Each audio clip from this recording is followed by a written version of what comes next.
Josh, welcome to the show. Thank you guys for having me. Super excited to be here. Most definitely, man. To start the show off, I have a few icebreaker questions that I want to discuss with y'all. One, we're talking about EVs and the automotive industry. So one, I gotta ask you, Porsche Taycan or Tesla Model X? What are we doing? For me, it's probably going to be Tesla Model X. The Tesla Model X, I drove that car for a year or two. That was my daily driver. It's still one of my favorite cars. I now drive a Model Y, but yeah, I loved driving the Model X. It's just a great car. Great car. Yeah. What you doing, Owen? I mean, so you said a Porsche? Porsche Taycan, the electric Porsche, or alternatively, the Tesla Model X, which is the 135K, I believe, Tesla, the high-end Tesla. Ish. 114. Yeah. So that's about 135 CAD. You know what I'm saying? Okay. About that. The other thing is, man, I've always been like a Porsche, just as a kid, I've always been fascinated by the Porsche brand more than like Tesla, right? So I've never like grown up to be like a Tesla fanboy or, like one of those guys who's like all about Tesla. So I'm going to stick to what I know, with what my desires are. I'm going to stick with the Porsche because it's a Porsche at the end of the day. It has status. You want the brand. You want the status. I want the brand, bro. I want the stamp of approval. Like, you're driving a Porsche. I hear that. Yeah, shout out to man. T-Rex. All right. So. What about you? Oh, for me, I can't lie. Having a tenure at driving.ca, I learned a lot about the difference between Porsches and Teslas and what Teslas can really do. You can make a beat on the Tesla right now. Like the tech behind Teslas are insane. So I'm definitely gonna go Mars, bro. Like that car is insane, without a doubt. And like the acceleration alone is like ungodly. So I'm gonna say Tesla for sure. I'm gonna say Tesla for sure. And also, man. So people who don't know, SparkCharge, is actually I should let you talk about it because the next thing is going to be an interesting topic. So for the audience and the people who don't know, can you tell us about SparkCharge? Absolutely, yeah. So basically at SparkCharge, what we're doing is we're creating the world's first mobile, on-demand, and intelligent EV charging infrastructure. And what we mean by that is the fact that we believe that electric vehicle owners should be able to push a button and have range delivered to them anytime and anywhere they want. Basically, it's something we call charging as a service, or CAS for the acronym. But essentially, we're building this mobile infrastructure that's always on, always available, and can be delivered to the EV owner on demand anytime and anywhere they want.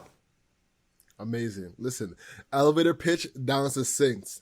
You know what I'm saying? There's no words at all. Just like boom, boom, boom. This is what I do. This is what we're about, and this is where we're going. That's a fact. Thank you. So, have you talked to any Canadian tow truck companies by chance? Yeah, look, man, the Canadian market is growing fast. I mean, you guys already have the electric highway that you guys are putting together up there, which is great. But I mean, we get on a weekly basis interest from Canadian firms, Canadian tow truck companies, Canadian delivery companies. You name it. I think the Canadian market is just ripe for what we're trying to offer. And I think the geographical location, I mean, keep in mind, like our manufacturing facility is in Buffalo, New York, right? So I mean, we're right across the river. Like we get a lot of interest from Canadian companies, and it's a market that we're super excited to enter.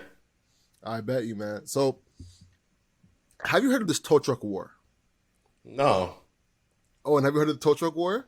No, what's that? I've been waiting all day to hear this, bro. Oh my, this has been the craziest thing I've discovered all week. All right, so take this in. Right now, there's a tow truck war going on the Ontario highways. So basically, when it comes to the tow truck companies in Canada, there's no like licenses. There's no way of registering. If I buy a tow truck, I can go on the road tomorrow and become a tow truck driver. There's no restrictions at all. So right now, people are just like hopping on and going to become a tow truck driver, right? And here's the thing. They're scamming the insurance companies. So right now, if I go and get into a crash on the highway, let's say my thing costs $300 to fix, they're charging $10K. $10K to insurance companies. So of course on the Ontario 401 highway, right, there's bare crashes that happen. So like five crashes, 50K in a day that these people are getting. So they're fighting over it, and it's becoming deadly. People are like fighting over this territory now. It's like almost like a war, like for real. They're blowing up cars. They put a car on fire. They shot up one girl, the insurance company hired a law firm to look into them, and they shot up the law firm, bro. It's like a whole thing. It's like, it's insane. Like, you guys will look it up. Like, go ahead. So essentially, so let's say you're driving, you get in a car accident, tow truck, ABC tow truck comes and gets the car. They take the car. Like, walk through that process of like charging the insurance company. Like, what's the relationship between an insurance company and a tow trucking company? So basically, the tow truck company has the car, and I think that the deal that I was hearing was that they own the car until the tow truck company pays them, and then they give that back to the person that, of course, got into the accident, right? So they're saying, because they don't have, I don't think the insurance companies have infrastructure to check each accident, so they're just saying, hey, this accident cost XYZ, and making that scale. Not scale, that's the wrong word. Just boosting it up. Just boosting it up, and then taking advantage of that. Like I heard that and I was like flabbergasted that's going on. And people have died, like 4 people have gotten shot and killed from this. Just because of the war. Just because of this war. Yeah, off this territory. It's insane. Look into this, bro. Yeah, so Josh, before you move up to Canada, you gotta look into the tow truck companies, man. Yeah, man, we're gonna have to. Canadians are doing, man. We're gonna have to look into that. I've honestly never heard of that. This is the first time I've heard of it. So yeah, we'll have to look it up. Do our research on what's going on up there. Most definitely. But man, I researched your story. It was very interesting, man.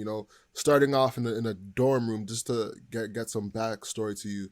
How did that happen? Walk us through starting off SparkCharge. Yeah, so started SparkCharge in my dorm room at Syracuse University. Essentially, I was in undergrad. I was an econ major, and I took an environmental economics class. At the time, the professor, I remember him coming in and saying, "Hey, if you want to solve the problem of infrastructure for electric vehicles, if you're interested, meet with me after class." I was the only person to show up and meet with him, and we started talking about EVs, electric vehicles, and it just grew. Like, my interest just grew and grew and grew, and eventually came up with the idea for SparkCharge, right?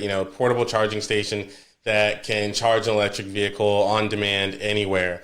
We realized, even back then when we started the company, what we realized was that infrastructure was going to play a huge problem in electric vehicle growth, right? Having to go find a charging station, having to go, look at, is the charging station operational? Where do you put it? The massive land grab, the massive amounts of energy that need to go into work, the contracts, utilities. If you can remove all of that and you can basically have the charging station live on the EV owner's phone, and just push a button, then you can essentially remove those barriers and help grow the electric vehicle market. The way that we kind of saw it was, if Grubhub, Instacart, my grocery store lives on my phone. With Grubhub, my pizza guy lives on my phone. With Uber, my chauffeur lives on my phone. And now with like SparkCharge and Boost EV and what we've created, now the charging station can live on your phone as well. And so going from that dorm room startup, coming up with the idea, building a team, getting the right people involved, it's definitely been a long journey. Essentially, like, you're buying back people's time, right? These are the businesses like Uber, Airbnb. What you're really selling is like you're buying back that time of finding a charging station for your car, and like you never know when you can run out of a battery, and then finding that is like the disconnect between actually owning an electrical vehicle and having the means to always have it powered like any time of the day, like whenever you're out of battery. Yeah, and what we've even found is that it's even more less of like when I'm out of battery. It's more like, hey, I wake up, I can now have someone, I can push a button and have someone charge my car before I leave to go to work, right? While I'm at work, while I'm eating lunch, someone can charge my car. While I'm at my kid's soccer game, I can push a button and someone's there charging my car in the parking lot, right? And so it's really, you're 100% right. It's really removing that concept of having to go on a journey to charge my car, right? Having to go to destination, A or B, drive there, which takes time, charge there, which takes time, and drive to my actual destination, which takes time. I can now remove those factors. I can quite literally say, I'm going to be at the grocery store because I need to go do groceries. Come charge me here, right? And that is where I want to get charged. And then now charging is on my time and it's going along my route. Yeah, man, it's a genius concept. Genius, man. Yeah, all right, I'm gonna say it on record because Owen, I've said it to you multiple times. You had to get you on the podcast because I believe that this is gonna be $1 billion business. And the one thing I want to ask you, dialing back before we even get into that, is how long did it take to develop this product from ideation phase to actually having the product physically in front of you? Yeah, I mean, it's really funny, right? Like maybe a year or so from like pre-alpha, maybe 6 months, right? From pre-alpha to like working beta, maybe another 6 months, right? And then from a working like prototype, a working beta to first, small scale project run, that was about a year, right? And then it was about, almost a year from there to full scale production. And it reminds me of like a quote. I honestly think Elon Musk said it. He's like, it's very easy to make one of something, right? Like, and I find that to be extremely true, right? It's very easy to make one of something. It's taking that one of something and turning it into 100, and then turning that into 1,000, and turning that into 10,000. That becomes difficult. That takes years. That takes processes. Like that is the hard part. And so it's funny when people say, "Well, how long did it take you to create it?" It's like, well, if I just need to make one and be done, like that was like 6 months, right? Like, but to go from like 1 to 100, that was a year-long process, right? Because you're working with vendors, you're working on shipping, you got procurement, you got to find a manufacturing space, you got to get tooling down, and all those things take time. Mm-hmm. And like coming to this market, like electric cars have been here for a long time, right? Why hasn't anyone thought about simplifying that process of having accessible charging stations on demand at any single time? Like, how come it took you to do that now and like actually bring this concept to market? Yeah, that's a phenomenal question. And it's really two things, right? It's number one, we were the first people to develop the technology that can make something like this happen, right? So when you think about, portable charging and to do this, this service that we're talking about, it takes a couple of things. A, you need to have a portable charger that's fast enough to actually make the service happen. You don't want to show up to someone, like I said, like, hey, I'm at my kid's soccer game. I'm not going to be there for 5 hours. I'm going to be there for 1 or 2. So we had to create a DC fast charger that could be mobile, be portable. You could carry it in your hands and at the same time charge a car ultra fast.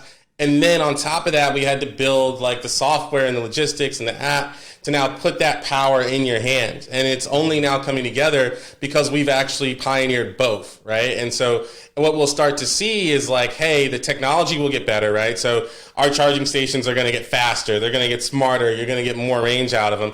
And that's going to now translate over to what the consumer sees, right? So now instead of taking, a mile every 60 seconds, it might be, a mile every like 30, maybe even 20 seconds, right? So your experience will get better, the technology will develop. But the reason why, and then I think the third reason why it's now happening is because the market is booming, right? Yeah. The electric vehicle market is here. If we had announced, something like this maybe a couple of years ago, maybe it would have gotten some traction, but EVs are right now, quite literally, a rapidly growing market. Like for someone who's in the market like myself, sometimes it's crazy to see like how fast they're going. Like every week there's an announcement, right? No matter what OEM it is, no matter what's happening, EVs are constantly in the mainstream. And so it's finally time to have a mainstream app like this that makes electric vehicles accessible for every single person. And to have a little background into like EV infrastructure, right? Like walk us through like the current state of the market as you are bringing your concept into life. Like what does that structure look like around like the States for electrical charging vehicles, so we can have like a comparison between the portable side of things and also like what currently exists? Yeah, that's a great point. So right now, basically, you could say it's really summed up into 2 different categories, if you will. Well, 3 different categories. There's home charging, which can either be level 2, so you're talking maybe 3 to 7 kilowatts of energy. So you're talking, overnight charging basically, right? So I'm going to sit there and I'm going to plug it in overnight. Then you have your level 2, which is basically what you would see in the parking lots. Those are like your pole-based charging stations. You've seen them in garage. You've seen them, in like a lot of big open parking lots. They might put a couple here or there. And then you have like your DC fast charging network, right? That's like your superchargers like Tesla. That's your Electrify America. It's basically those charging stations that you'd see. And those are like your superchargers. So they're meant to charge the car really fast, right? What we've done is we've said, okay, there's not a lot of these DC fast chargers available, right? And if they are, they're in locations like maybe you're going on a road trip, maybe it's in a parking lot, but the failure rate and the usage rate of those are extremely low when you really start to dig into it. And that's because A, they're either down, which means they're broken, they're not being serviced, they're in a bad location, or people just don't want to go to them.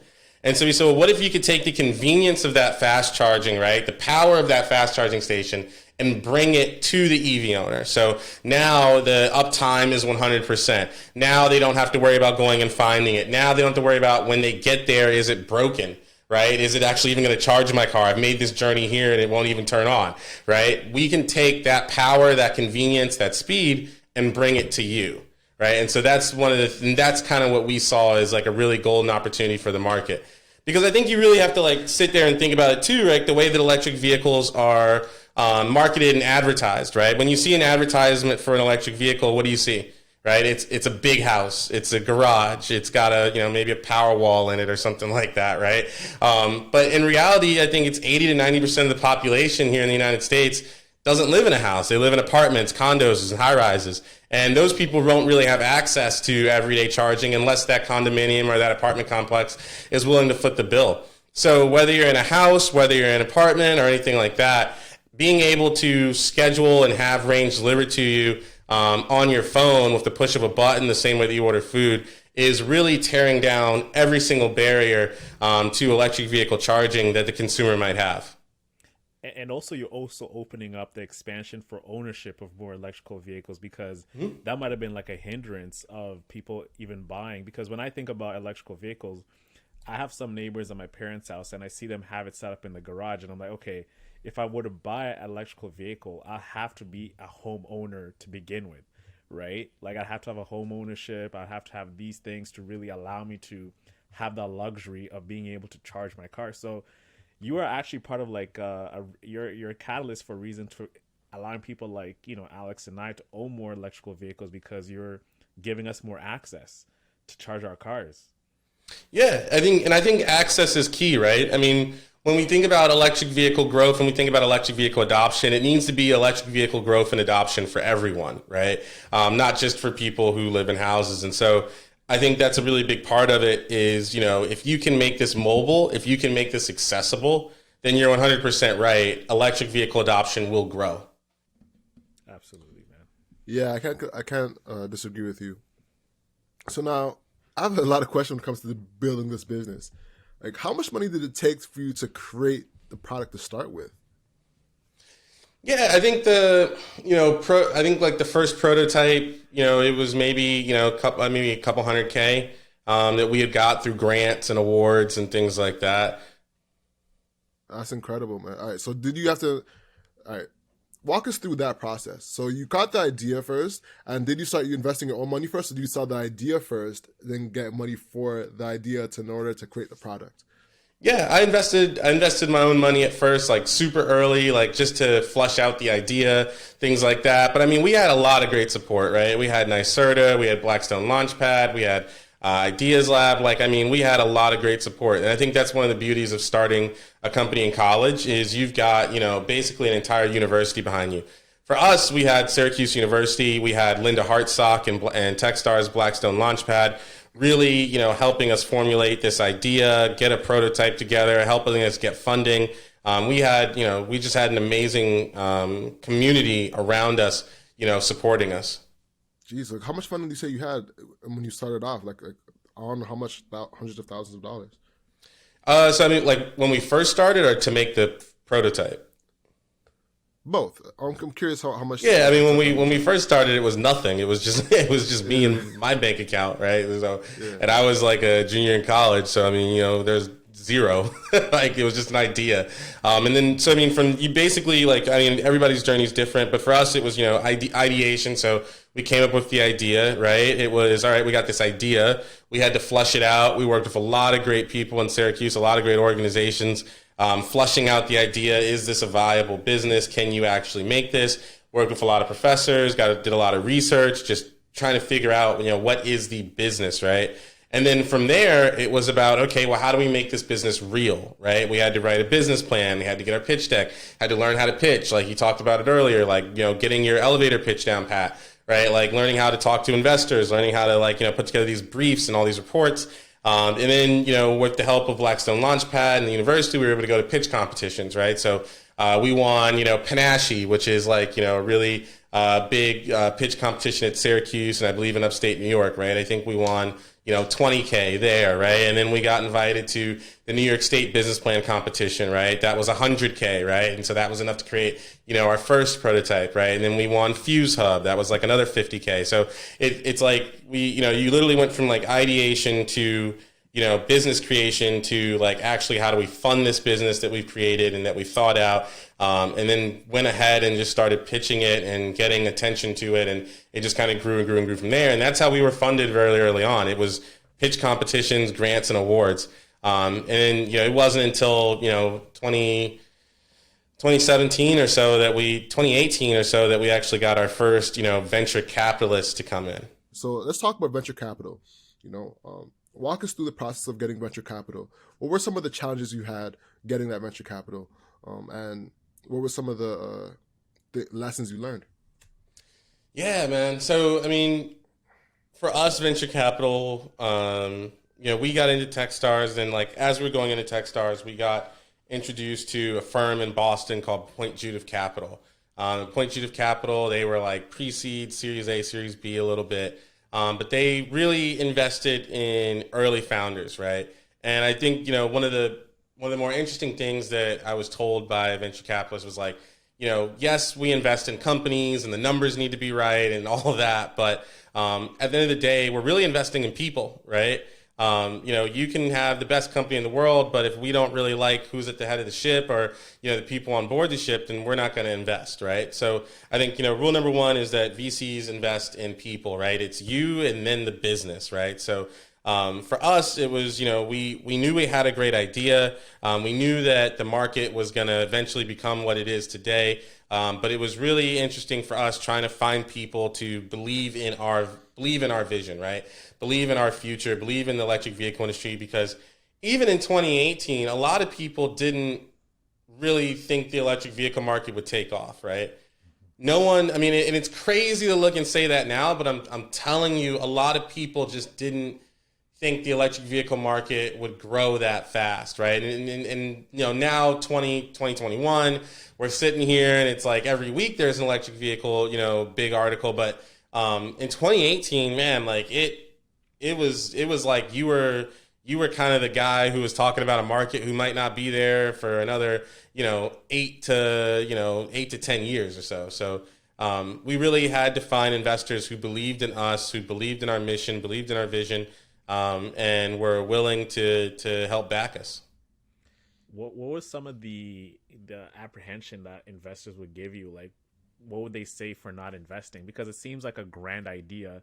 What are some of the feedback they gave you for not investing? Yeah, I mean, look, investors come up with all types of crazy reasons to tell you no. Look, I've had investors say, this is going to be a multi-million-dollar business and you're going to be a billionaire, but it's just not right for my capital, right? You can, investors have, I've heard all types of ways, right? Investors can tell you to your face, this is great, just not my cup of tea, right? They can tell you that they believe that it's going to be a success, just not their cup of tea, right? It's so sporadic, but I mean, it's so sporadic, but it's sometimes they don't understand the market, they don't believe the market, they think that someone else will come along and do what you're doing better. It's very easy to not give a person money. Like, I'll put it like that, right? Like, They're like sandwiching the rejection. yeah, like right? you can come up with a million ways to tell someone no to giving them their money, right? Like, it's easy, bad timing, like the whole, like, it's all over the place. Yeah. Man. Now, how did you deal with this rejection? You know, were you taking it personally, or were you just like emotionless, like I'm gonna get the same way? Like, what was your mind state like during this time? Yeah, I never let it get me down, right? I knew it wasn't personal, right? Like, it's not personal. It's not a knock against me. Sometimes it's not even a knock against my company, right?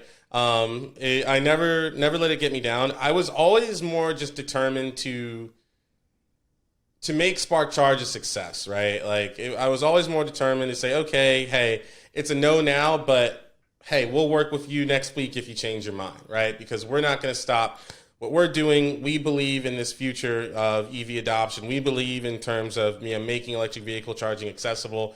We're going to keep moving forward, and like we still want your support. So I never took it personal, never took it the wrong way. Always, and some of the investors who have told us no have been great mentors and still supported us, right? They didn't support us with capital, but they definitely supported us with their time. They supported us with their connections, with their network. So never took it personal. Always just felt like, hey, we're going to keep marching forward. And if you decide to join us one day, you'll be welcomed with open arms.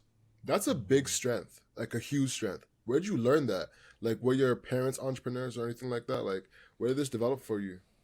No, not at all. I think it really just developed. One of the things that, from working with Point Judith, that I think they did a really good job. They really they taught me the VC world as well, right? So I think that was a big impression on me. Was I got to see kind of behind the curtains, right? Like, what does it take to get a deal across, right? What diligence goes in? What factors into the decision? And really, what I learned was, like, 9 times out of 10, if an investor is talking to you, there's something that they see in you, right? And a lot of times it can be out of their control. Sometimes, especially if it's a big firm, they have a lot of partners. You might have one partner who's championing the deal, and he's like, I really like this company, we got to invest. And 9 other partners might not see it that way, right? And so it's like, it's not his fault. So I think where that came from was having a really good mentor at PJC who kind of taught me the behind the scenes of what goes on at a VC firm. And then, realizing that it's never personal. Investors make mistakes all the time. And that, as an entrepreneur, it's up to you to keep your company moving forward, right? Like, and then I also think it came from, like, looking at other companies' stories, right? Like, I mean, there are still people to this day who think Tesla is going to fail. like, come on now, there are people to this day who are betting against one of the largest electric vehicle manufacturers in the world, right? Like, there's always a reason for someone to say no. You just cannot take it personal. Okay, you watch. Go ahead. I was gonna say you watch like Squawk, CNBC, all Yeah. these guys, like, we're evaluating the Tesla stock, and some of them are like, yeah, it's not, like, this is not worth what it is, like, and like Tesla, the future value of it is like in like the $2,000, $3,000, like, you know what I mean? But they refuse to really look at it because there's also personal agendas against Elon Musk and everything, all the antics he's done, like on the Rogan podcast, his tweeting, everything like that, which makes it seem like this is not really a well-positioned company with Elon at the helm to really be this valuable as it is, right? So there's a lot of different things that a lot of people, like, a lot of noise that comes from different direction, which tells you that it's not really worth it. It's not really worth it in the future or now at all, because they're always thinking that the current state of the market, what it is, it's always going to be like that because that's the status quo and that's what's existed for like the past like 100 years. Yeah, I mean, yeah, and I think that there will always be naysayers for every company. Like, I'm pretty sure someone told Google no as well, right? Like, yes, my prof did. Yo, I was in class and my prof was like in 2001 or not 2000, in 19 something, I was approached to invest 100,000 into Google. Right now, that would be worth $800 million. So I'm like, why the hell am I listening to you? If you're the prof that's telling me you could invest, bro. Exactly. Like, why am I listening to you? That makes no sense to me. you know. But I was going to ask you, like, what were some of the insights that you learned from the behind the scenes things that you learned from working with venture capitalists? Like, what are some of the things us entrepreneurs who haven't gotten that venture capital to think about? Like, hey, don't sweat this. Just focus on that. Just focus on that. Yeah, I think it's, one of the things that I learned from working with them and just being open to learning is the fact that VCs like entrepreneurs who are open and willing to learn, right? If you know everything and you don't want to learn anything, then why waste time, right? So I think a lot of times I've seen founders who come in with this know-it-all attitude, and it's just like that's not gonna fly, right? Like you even if you do know it all, put a face on, So I think it's VCs like entrepreneurs who are investable, right? Like come in, be coachable, be willing to learn, right? Be willing to take advice, right? Be willing to sit down and talk about, what's happening in the business and how they can help, right? And then on the flip side too, I think it's all about match, right? So if there's a VC firm that invests only in dog food and your company is in esports and you're pursuing them, you're really going to have an uphill climb, right?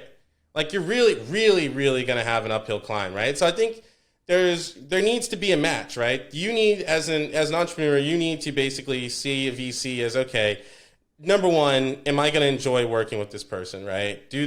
Am I going to enjoy, if this person calls me at 1 or 2 a.m., am I going to want to pick up the phone, right?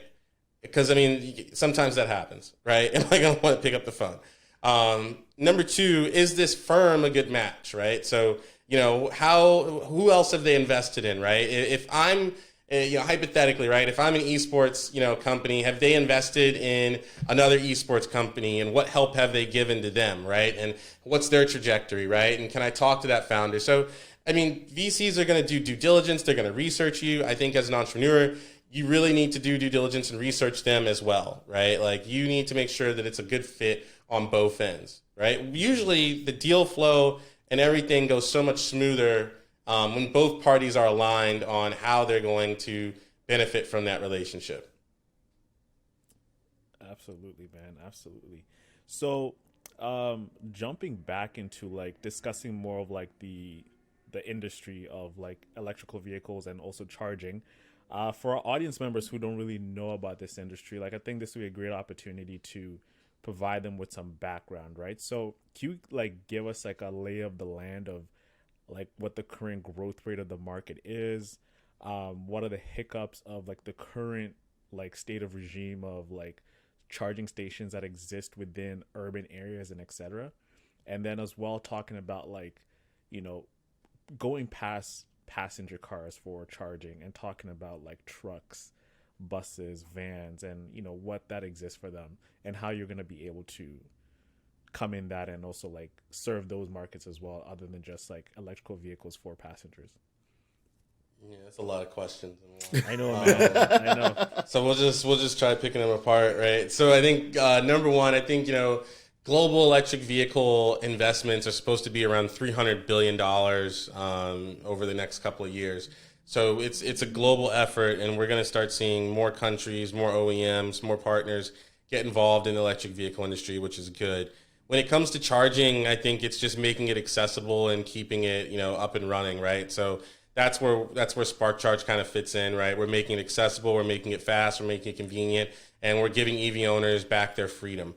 When it comes to, what was the other question on, trucks and vans, I really think the next big EV market after passenger vehicles is going to be like cargo vans, right? I can't tell you how many Ford Sprinter vans or Dodge or Mercedes-Benz Sprinter vans that haul goods and do things like that are gas, but they're really a big part of the way that goods get transferred nowadays, right? And I think we'll start to see more electric Sprinter vans, electric cargo vans, electric passenger vans, because that's a huge market, right? It's a huge, huge market that's only getting bigger, right? As more things become on demand, as more deliveries are needed, the more you're going to need these cargo vans. And I think, you've seen companies like Canoe and Arrival already announcing that they're going to have, these electric cargo vans, right? And so I think that's going to be a really big market is the cargo van market. I think it's just right now 90% of them are gas. I think it's just untapped, but I think over the next, call it 2 to 3 years, I think it's going to be a really big market. Yeah, most definitely. We're going through a huge paradigm shift, which has so much opportunity. I'm looking like you. Where can I get into it? Where do you see like retail investors like us, getting into the EV market? Is it just stocks? Do you see small businesses making small changes to get into it? I think so. I think so. I think it'll be really interesting for small businesses to get into it. I think, depending on what they offer and what type of business they're at, there's opportunities. They can get in on the charging side. They can get in on the fleet side, the cargo vans, if they're transporting goods. I think we'll see more and more of these opportunities pop up. Yeah. Now, I don't know, like, what was your life like, building this business, socially? Like, what was your boys saying around you? Like, what was your parents saying? Yeah, it's different, man. Like I think I think it's a little bit different, right? I think a lot of people, number one, like if I feel like if I created something that or start something that was a little more mainstream a while ago, maybe they would have understood it a little bit better. But I really don't think it was until maybe last year that people truly understood what it is I had been spending, the past 4 years trying to build, right? I don't think they really got it. I think they always knew it was something with electric vehicles, and that's cool, but I don't think they really got like the vision, right? Like I don't think they got it. But I do think they've come around now to it. But I mean, friends, family, have all been supportive. That's interesting, man. Because a lot of times they don't. And were you able to like find balance in between the two of working with your business and balancing personal social life, or would you find? I think it's hard. I think it's hard to find a balance. I think you really need to surround yourself with people who understand what you're trying to accomplish and the time it takes and the commitment that it takes and how much you're really going to have to put into it. And I think that if you can find a balance in that, that's good. But I know every entrepreneur is different. Yeah, 100%, man. Yeah. Going back to like just to like give like a picture of like the product, like so you have like the Roadie and the Boost Ev.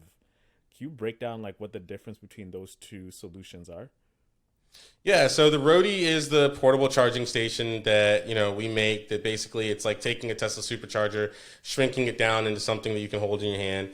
Can charge an electric vehicle up to 20 kilowatts of power. It's lightweight, it's portable. You can carry it in your hand.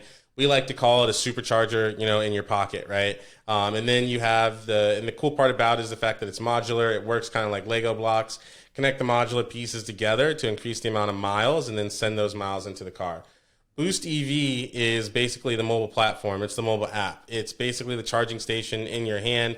It's on your phone. And if you're an EV owner, you can request range and have it brought to you via any of the providers that currently have the Roadies in their arsenal. So now, creating the app, was that 100% done internally, or did you like export the work of creating it? Walk us through that process. Yeah, it was a mixture of both. So we basically created the outline, everything that was going into it. We did some of the dev work on it, and then we worked with like a dev shop to kind of do like some of the back end stuff and some of the code. So it was like a joint effort. Interesting. Walk us through that decision making. Like a lot of us think about creating apps, and you've successfully done that. What were some of the challenges you experienced creating the app from scratch? Yeah, I think number one, it's just time, being realistic with time, right? We wanted to get it done in 3 months. That's unrealistic. It's more like, 4 or 5 months or something like that. Like we just wanted to, wanted to make sure it was done right. Wanted to make sure that it was done in a time efficient manner. And so we tried to do as much of it as in-house as we can. Oh, gotcha. Solid. Is it already out on the App Store? I don't have an iPhone, so I wasn't able to see it. Is it on the App Store already? Can people purchase Yeah, it? it's on Android and iOS. Amazing. All right, cool. So, ah man, it's such a process building an app.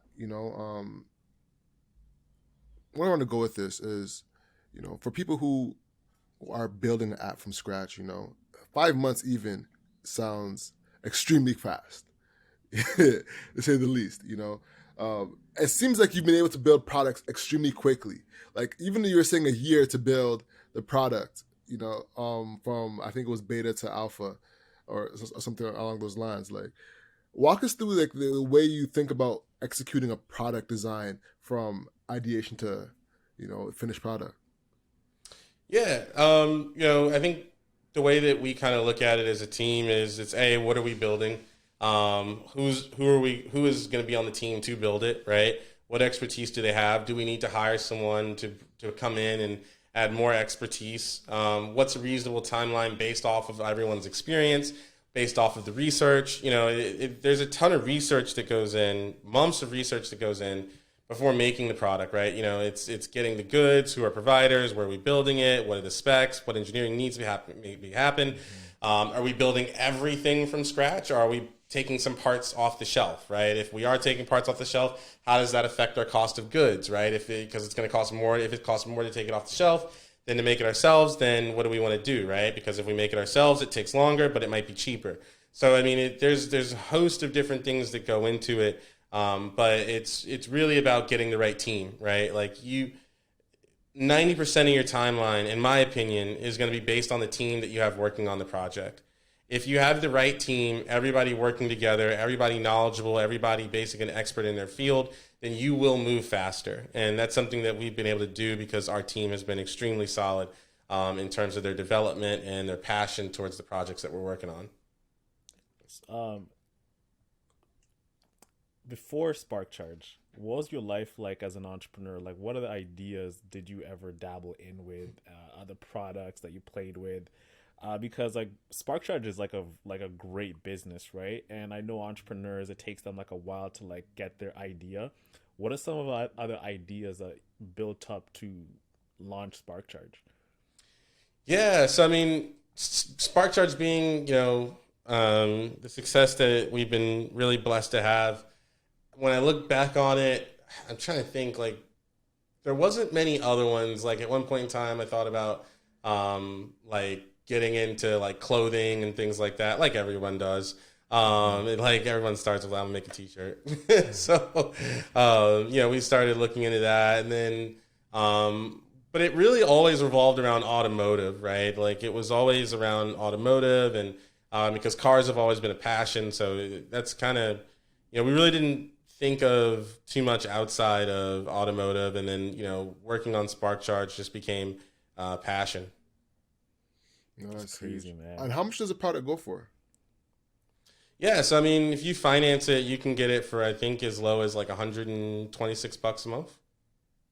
That's why. And if you don't, go ahead. No. Yeah. It's kind of 126. Like so, no, like that's what I wasn't asking a question. I was just kind of like exclamating on it, like 126 a month. Or can you like do it like a full year up cost? Like, what does that whole cost structure look like? Yeah, it depends. So it really depends on like what package you're looking for and like how many cars you're trying to choose. We always tell people like, hey, look, if you're looking to spec out a project or spec out a service, or if you're a tow truck company and you're like, hey, I want to figure out how I can get up and going, it's really simple. You can just go to our website, click a button, and talk with someone on our team, and they'll build you a custom package. Nah, that's genius, man. One thing I definitely want to cover is, you're one of the only Black tech product builders that we've been able to find. What's your experience been, creating a business as a Black tech founder? Yeah, that's a deep one, man. Alex swinging for the fences on that one. We got to, man. I'd say like, there's.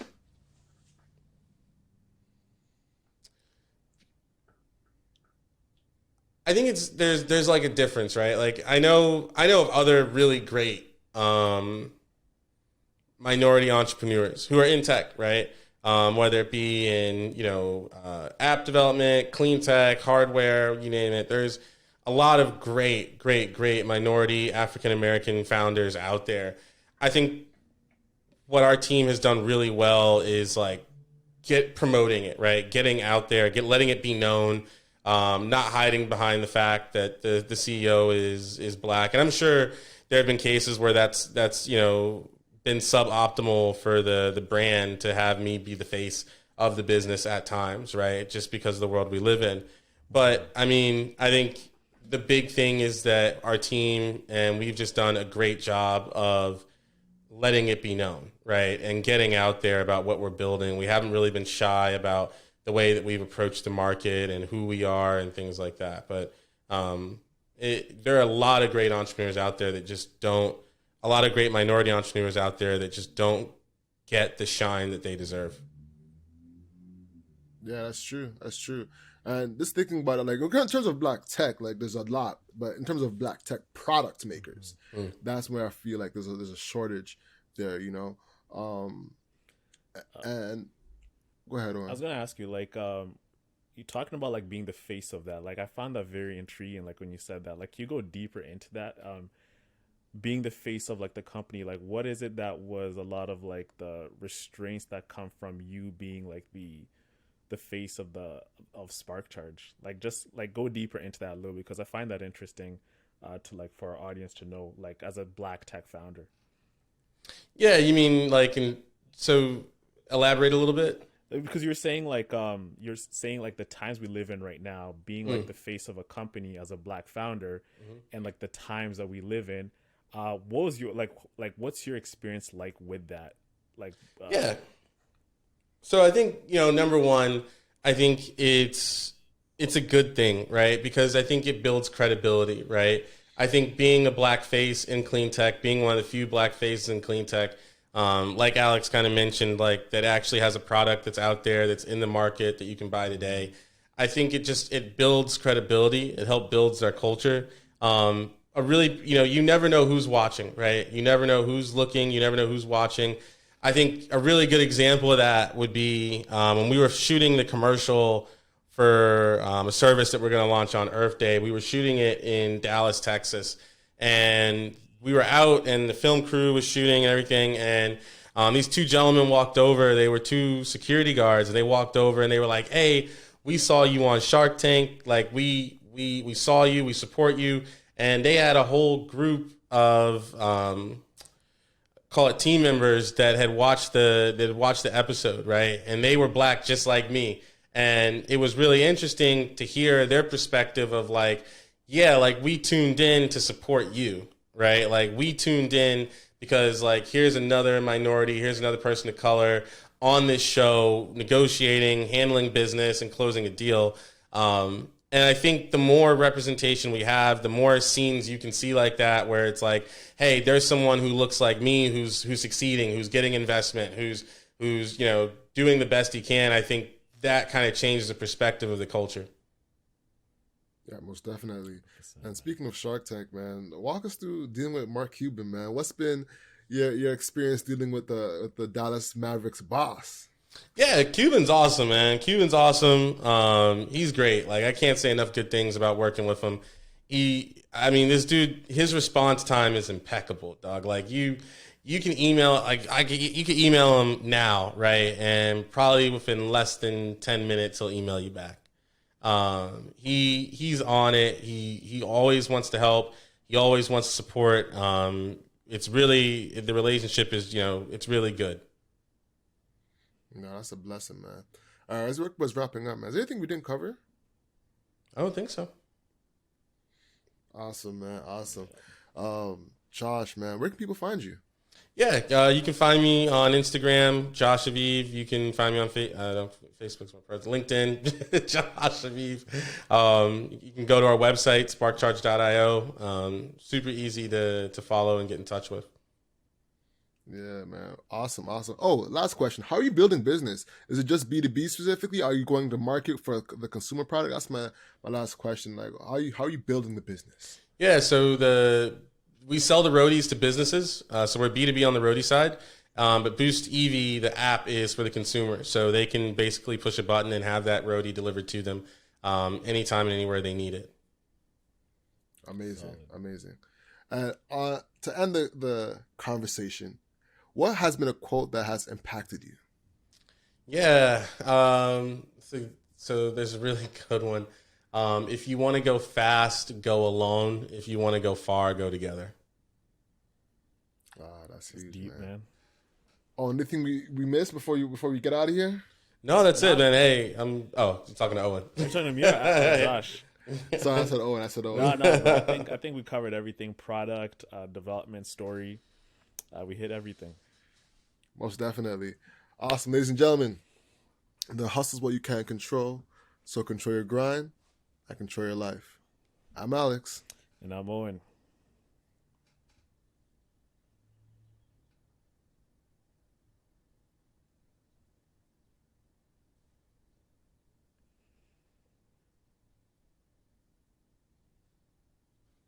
Oh, and I'm Joshua Aviv, CEO of SparkCharge. And that's hustle over everything, y'all. Peace. Oh, man.